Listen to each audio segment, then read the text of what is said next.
चुनाव का अगर हम इतिहास उठाकर देखें कि 2017 के अंदर हमें 36.08% वोट 36.08% वोट हमें मिला था। आज 2022 में 3% मत दिल्ली के अंदर हमें ज्यादा मिला है। 39.09% वोट मिला, जिसके लिए दिल्ली के मतदाता जिस तरह से निगम के अंदर भारतीय जनता पार्टी ने काम किया, उसके आधार पे उन्होंने ज्यादा मत हमें दिए। और ये बात अलग है कि बहुत सी सीटों पर लगभग 30 से 35 सीटें हैं जो बहुत कम मार्जिन से हम उनको हारे हैं, जीत में परिवर्तित नहीं कर पाए। लेकिन जिस तरह दिल्ली की जनता ने हमारे काम को आधार मानकर हमारे संकल्प, हमारी सेवा, हमारे समर्पण भाव को उन्होंने माना है और हमारे प्रधानमंत्री श्री नरेंद्र मोदी जी की दिल्ली को के लिए जो विकास किए हैं, दिल्ली को जो सौगातें दी हैं, उसके आधार पर जो जन समर्थन किया है, जो वोट दिए हैं, उसका सम्मान करते हुए हम एक सशक्त विपक्ष की भूमिका निभाएंगे। हाँ, ये बात जरूर है कि पिछली बार और इस बार में इतना परिवर्तन जरूर आया है कि कांग्रेस ने पूरी तरह आम आदमी पार्टी के सामने घुटने टेक दिए और एक फ्रेंडली मैच खेला। 22% वोट 2017 में कांग्रेस को मिला था, जो कि घटकर अब 11 रह गया है।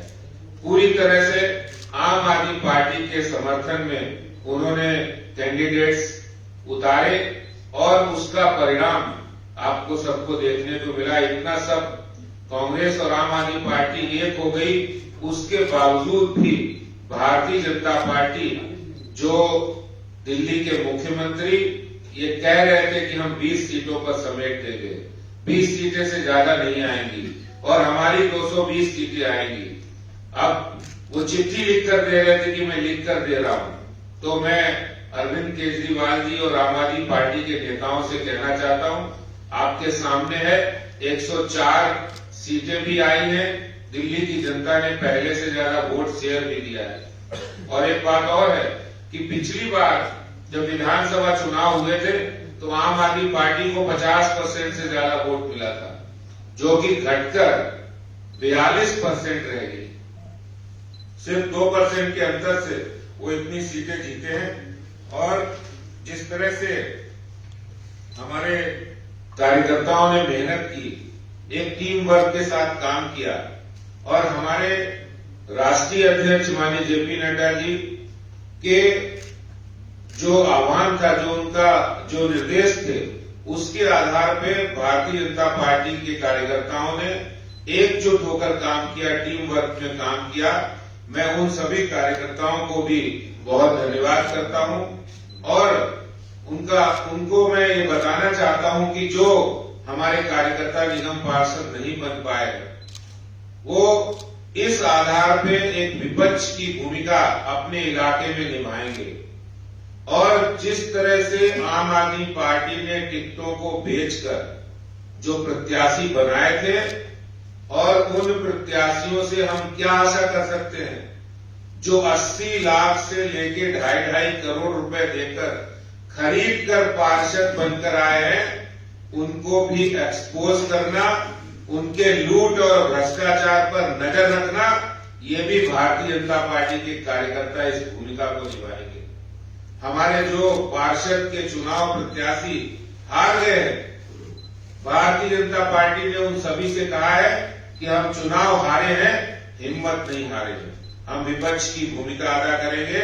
और आम आदमी पार्टी निगम के अंदर जिस तरह से दिल्ली सरकार में उन्होंने लूटपाट की है, भ्रष्टाचार किया है, निगम में इस तरह की लूटपाट भ्रष्टाचार को हम होने नहीं देंगे और एक मजबूत विपक्ष की तरह, प्रहरी की तरह दिल्ली की जनता की सेवा भी करेंगे और एक सजग प्रहरी की तरह हम वहां खड़े रहेंगे। हमारे कार्यकर्ता उनके लूट और भ्रष्टाचार को भी एक्सपोज करेंगे और जो भी इस तरह के काम करेगा उन पर नजर रखेंगे। ये बात आज मैं कहना चाहता हूं। मैं आज अपने मीडिया के बंधुओं को भी बहुत धन्यवाद करना चाहता हूं कि जिस तरह से नगर निगम चुनाव के अंदर उन्होंने, जैसे भारतीय जनता पार्टी के कार्यकर्ताओं ने मेहनत की है, उन्होंने दिन रात एक करके बहुत सारे मुद्दों को आगे रखा है। दिल्ली के हित के लिए, दिल्ली भारतीय जनता पार्टी द्वारा उठाए गए मुद्दे हो, आम आदमी पार्टी के भ्रष्टाचार को उजागर करना हो, उसमें बहुत अच्छी भूमिका आप सभी मीडिया के बंधुओं ने, चाहे वो प्रिंट मीडिया हो, चाहे वो इलेक्ट्रॉनिक मीडिया हो, उन्होंने उठाई है। इसके लिए मैं आपका भी और सभी मीडिया के बंधुओं का भी बहुत बहुत धन्यवाद करता हूं। इसके साथ साथ मैं दिल्ली के अंदर दिल्ली पुलिस और दिल्ली चुनाव आयोग का भी धन्यवाद करता हूं, जिन्होंने इस काम को किया है। इस भारतीय जनता पार्टी आने वाले दिनों के अंदर दिल्ली के अंदर एक मजबूत विपक्ष निगम के अंदर और एक सजग प्रहरी की भूमिका हम निभाएंगे। बहुत बहुत धन्यवाद। आदरणीय रामवीर सिंह भिदोड़ी जी से गुजारिश है कि आप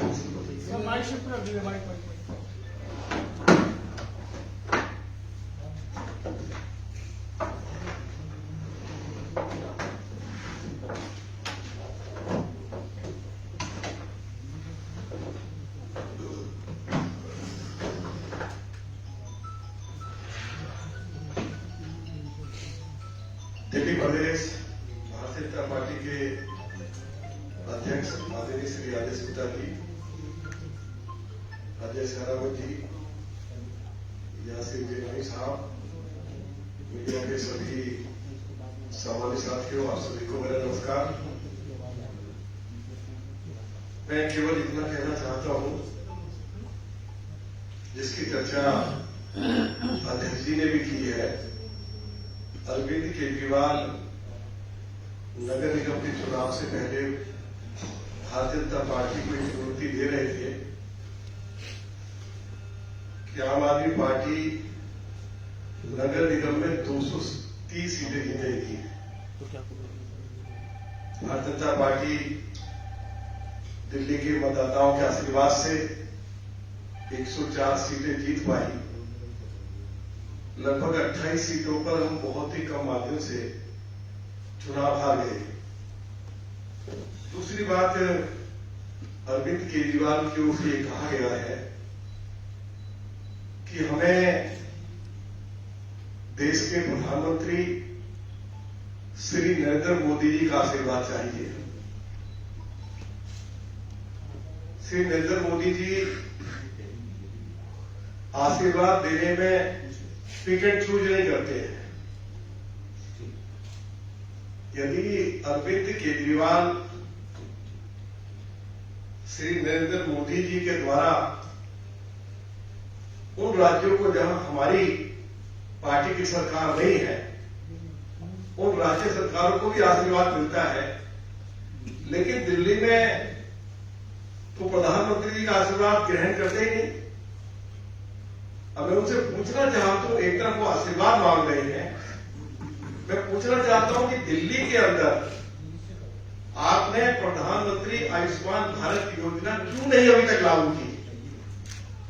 वे आप आशीर्वाद मांग रहे हैं।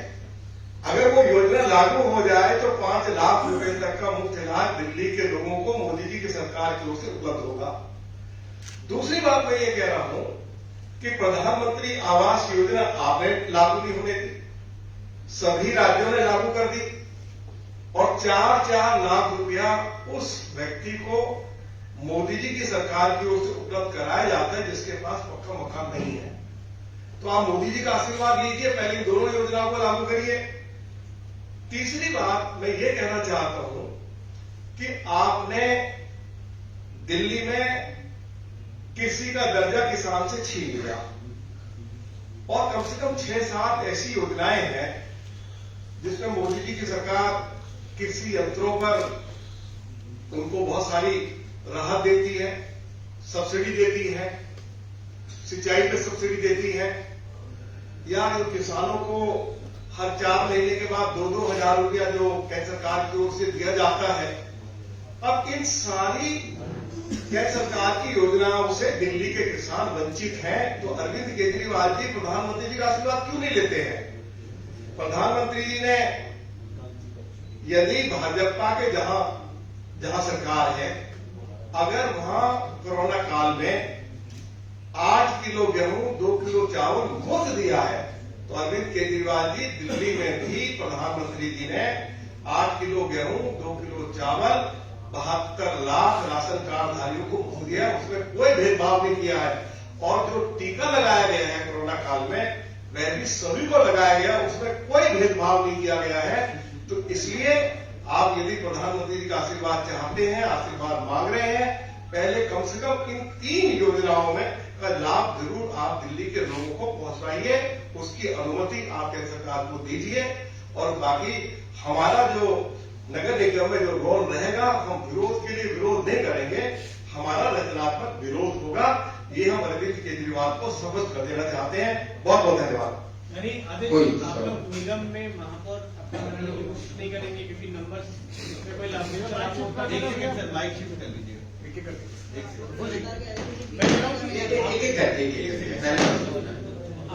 महापौर बन सकता है आपका, बिल लागू होता नहीं है, यहाँ पर दल बदल कानून भी नहीं है, तो क्या आप लोग नगर निगम में मेयर चुनाव लड़ेंगे या नहीं लड़ेंगे, और क्या इसमें बढ़ाने की कोशिश करेंगे? देखिए, जो काम हमें जनता ने सौंपा है, हम उसको एक अच्छे विपक्ष की तरह, और हमने कहा कि हम चोरी, भ्रष्टाचार और लूट जो आम आदमी पार्टी सरकार में कर रही थी, ये निगम में भी करने की कोशिश करेंगे। हम इसको होने नहीं देंगे। एक सजग प्रहरी की तरह दिल्ली के हित के लिए, दिल्ली के विकास के लिए काम करेंगे, रचनात्मक विपक्ष निभाएंगे और चोरी, लूट और आम आदमी पार्टी के भ्रष्टाचार को होने देंगे। मनीष सिसोदिया ने 2 दिन पहले ट्वीट किया था कि आप लोग उनके पार्षदों को खरीदने की कोशिश कर सकते हैं, क्या माना जाएगी? देखिए, पहले भी वो इस तरह के बातें मुद्दे को भटकाने के लिए कर रहे हैं। उन्हें दिल्ली में उन्होंने 8 साल कोई काम नहीं किया, हमेशा आरोप लगाते रहे अपनी नाकामी को छुपाने के लिए। वो केंद्र सरकार या दूसरे राज्यों की सरकारों पर उंगलियां उठाते रहे। यही काम वो निगम में भी करना चाहते हैं। हम चाहते हैं कि निगम में वो आए हैं, काम करें दिल्ली के विकास के लिए। हम उनके सकारात्मक विपक्ष में उनके साथ है, लेकिन दिल्ली के अंदर, निगम के अंदर भ्रष्टाचार और लूट होने नहीं देंगे। इस बात के लिए हम तैयार हैं। हरिंदर भाई, आदेश जी, 2 दिन से बीजेपी के नेता आम आदमी पार्टी के मंत्रियों से इस्तीफा मांग रहे हैं, जो अपने पूरी के पूरी सीटें बाढ़ हार गए। बीजेपी के 2 बड़े नेताओं के विधानसभा क्षेत्र में भी यही हुआ है, जोड़ी जी की सारी सीटें हार गए। नहीं, सारी नहीं हारे भैया, नहीं जीते हैं। इतने भी नाइंसाफी ना करो। ये जीत हार तो चलती विदुड़ी के बारे में बोल रहा हूँ, और विदुड़ी देखिए, छाती में चढ़ के जीत के भी आया है। देखिए, ये याद रखो जरा। विदुड़ी के बारे में। देखिए, जब 104 सीटें जीती है और 250 में 146 बची है, तो कुछ सीटें स्वाभाविक रूप से 146 आ रहे, तो कहीं ना कहीं की तो होगी। लेकिन ये जरूर है कि हमने अच्छा चुनाव लड़ा, हमारे कार्यकर्ताओं ने मेहनत की है, और जो लोग हमें कह रहे थे 20 सीट पे समेट देंगे, वो भी लिखित में दे रहे हैं, उनसे भी आप जवाब दें। मीनाक्षी लेखी जी के